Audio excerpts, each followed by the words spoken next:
Buen día, mi nombre es Liz Araceli Antonio Rivera. Soy estudiante de la Universidad Abierta y a Distancia de México. Esta actividad es de la asignatura de Microbiología y Toxicología de los Alimentos. Mi docente se llama Selene García Salas y es una actividad de evidencia de aprendizaje, medidas de control de microorganismos de la unidad 2.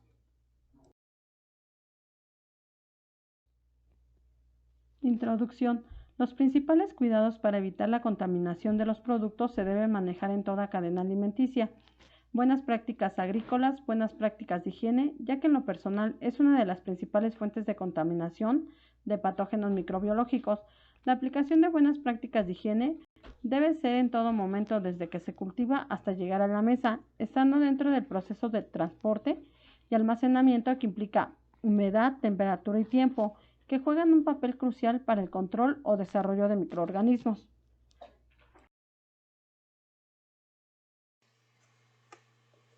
El sistema de control microbiano está compuesto por separación de microorganismos, que estos a su vez lo componen la filtración, filtración de profundidad, filtración superficial, decantación, centrifugación, reducción o inhibición del metabolismo microbiano, que está compuesto por bajas temperaturas, refrigeración, congelación, la acidificación, atmósferas modificadas y agentes químicos, y la inactivación de microorganismos, que está compuesto por control por calor, radiaciones ionizantes y radiación ultravioleta.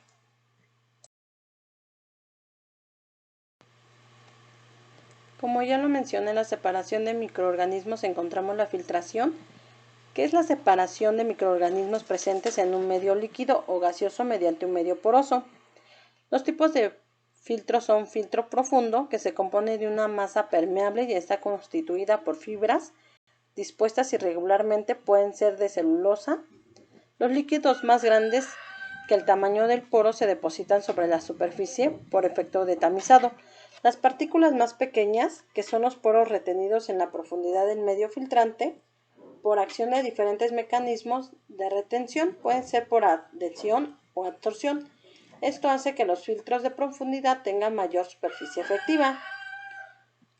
Los filtros de membrana o filtración superficial son muy usados actualmente. Sus estructuras son finas, rígidas y homogéneas. El filtro retiene toda clase de partículas sobre la superficie del mismo, y estas partículas poseen una porosidad definida.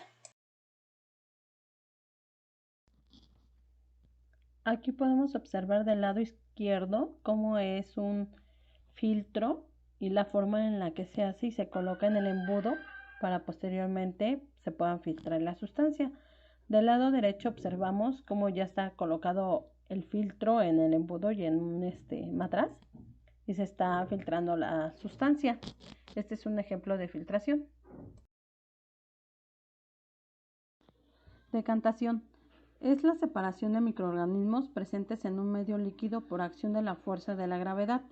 Esa técnica de separación de un sólido del seno de la disolución en la que se ha formado, la más sencilla de todas, consiste en el vertido cuidadoso de un líquido sobrenadante.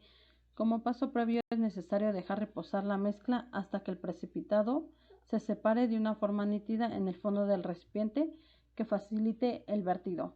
Como podemos observar en la imagen, en el número 1 tenemos una mezcla homogénea, en el número 2 ya tenemos el sobrenadante de color azul y la sedimentación de color café. En el paso 3 se está vaciando el sobrenadante para quedarse solamente con la sedimentación.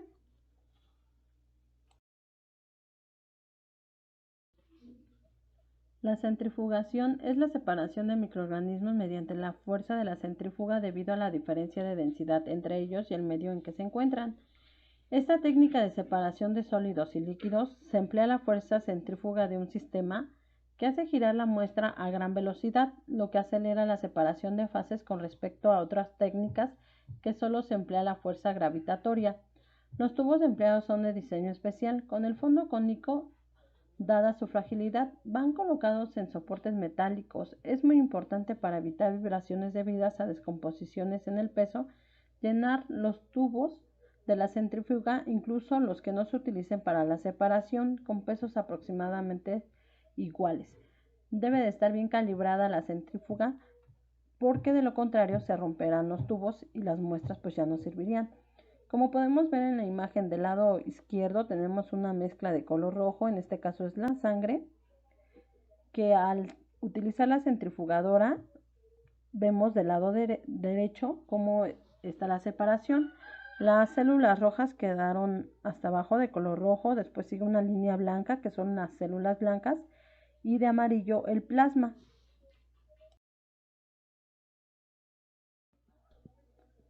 Continuamos con la reducción o inhibición del metabolismo microbiano, bajas temperaturas.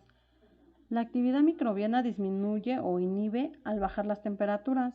La temperatura de refrigeración es de -1 grado centígrado a +7 grados centígrados. La temperatura del producto se mantiene baja. El desarrollo de microorganismos disminuye o no se producen gérmenes vivos y se multiplicarán en cuanto aumente su temperatura. Aumenta la vida útil de los alimentos frescos o elaborados. Conserva el alimento solo a corto plazo. Mínima repercusión en las características nutritivas y organolépticas del alimento.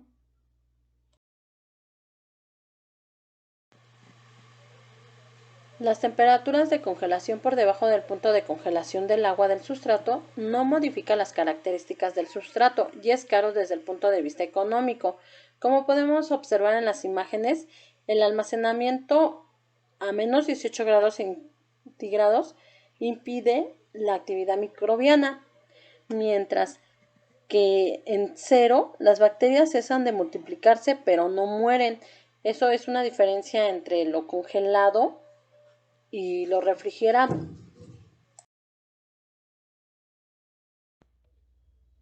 La acidificación, el pH de un sustrato es uno de los principales factores que se determina la supervivencia y crecimiento de los microorganismos.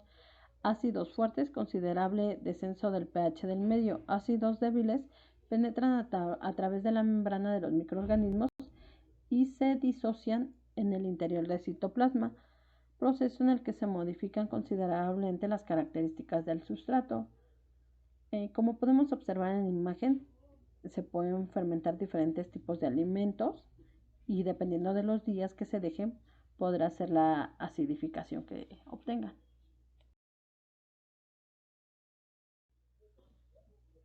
Atmósferas modificadas.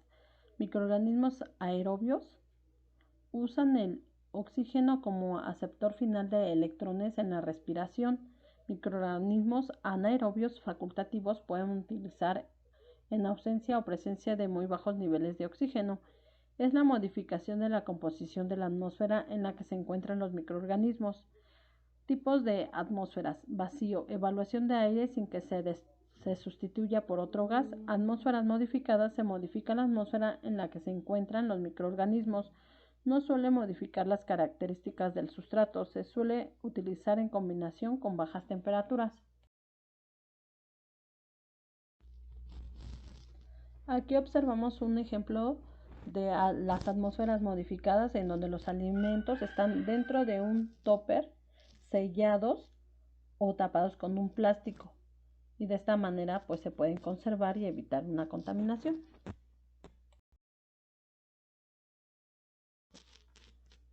Agentes químicos. Muchos compuestos químicos pueden actuar inhibiendo o inactivando los microorganismos. Las características de los agentes químicos es que son un sistema de control microbiano barato y fácil de aplicar. Hay que considerar la toxicidad del agente. Si utiliza para la conservación de alimentos, su uso debe de estar autorizado. En la actualidad se ha realizado un considerable esfuerzo en la búsqueda de agentes antimicrobianos de origen natural. Dentro de los agentes químicos encontramos los desinfectantes, que es la inactivación microbiana en materias inanimados, que sirve para limpiar superficies o material que se ha usado.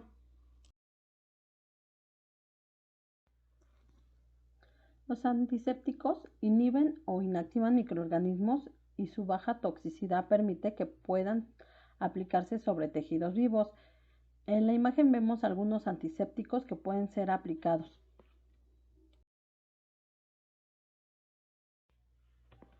Los conservadores son sustancias que prolongan la vida útil de los productos alimenticios, protegiéndolos frente al deterioro causado por los microorganismos.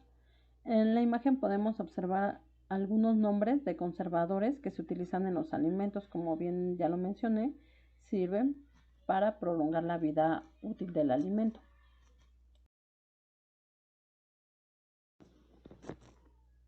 Ahora veremos la inactivación de microorganismos, control por calor. Toda temperatura por encima de la máxima de crecimiento es en cierta medida letal para los microorganismos. La muerte de los microorganismos por el calor se produce de una forma ordenada.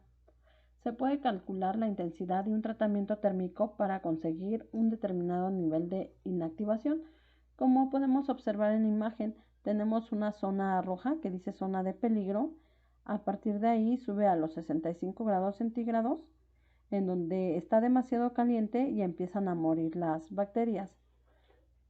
Algunos alimentos son recomendados cocinarlos arriba de los 75 grados centígrados para posteriormente llegar a los 100 grados centígrados, en donde hay muerte de bacterias.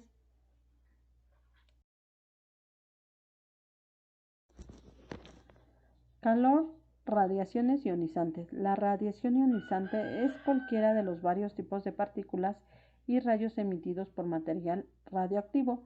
Los tipos que son generalmente importantes son partículas alfa y beta, los rayos X y los rayos gamma.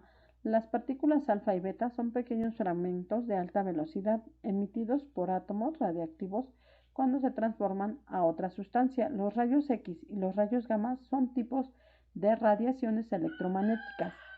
Estas partículas de radiación y rayos poseen suficiente energía para desplazar electrones de átomo y moléculas tales como agua, proteína y ADN, a los que impactan o pasan cerca. Este proceso es llamado ionización, por lo que esta radiación se llama radiación ionizante.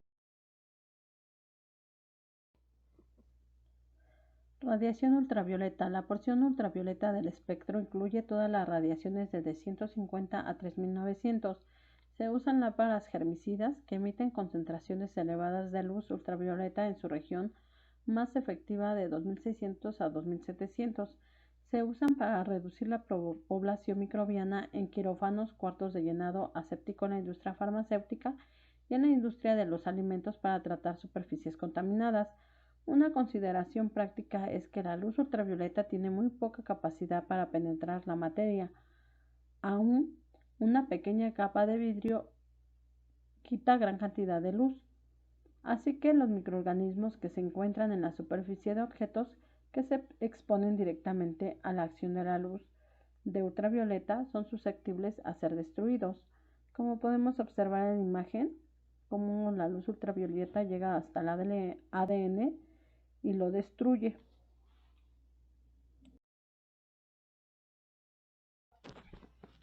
Conclusiones. Existen diferentes métodos para la eliminación de microorganismos o para evitar que sigan propagando el crecimiento de las bacterias en los alimentos, ya sea por el calor o temperaturas bajas, pero de estos también dependerá del medio de transporte la forma en que se conservan, las normas que se cumplan para evitar el desarrollo de microorganismos. También existen diferentes métodos de conservación de los alimentos, con la finalidad de alargar la vida de los alimentos evitando que crezcan bacterias, permitiendo que los alimentos se conserven en buen estado. También están los agentes químicos que nos ayudan a eliminar las bacterias que se encuentran en donde se almacenan los alimentos o los que se ocupan para la preparación de estos, como el jabón y el cloro.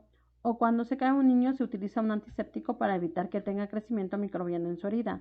Cualquier método utilizado tiene como finalidad controlar o eliminar el crecimiento microbiano.